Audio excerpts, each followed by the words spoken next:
সন্তান হই। মিশরের জন্ম থেকে আজ পর্যন্ত তার মহাকাব্যিক যাত্রাপথ দেখব, আর সেই পথে ডুব দিব গিজার পিরামিড তৈরির ভিন্ন গ্রহী রহস্যের গভীরে।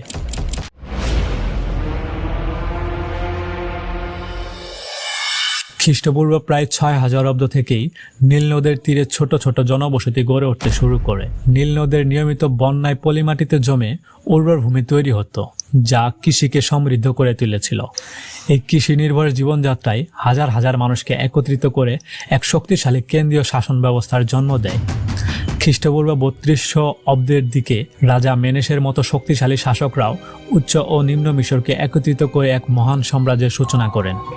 এই যুগ থেকেই ফারাওরা ছিলেন মিশরের অবিসাংবাদিত শাসক, যাদেরকে দেবতা জ্ঞান করা হতো। তাদের নেতৃত্বে গড়ে ওঠে এমন এক সমাজ যেখানে ধর্ম, বিজ্ঞান, শিল্প এবং স্থাপত্য একই সুতে গাঁথা ছিল। এই ফারাওদের হাত ধরেই মিশরে প্রবেশ করে তাদের সবচেয়ে গৌরবময় অধ্যায়, সেই প্রাচীন যুগ যখন এই সুবিশাল পিরামিডগুলো নির্মিত হয়েছিল। এই সময়টাকে মিশরের প্রাচীন রাজত্ব বলা হয়।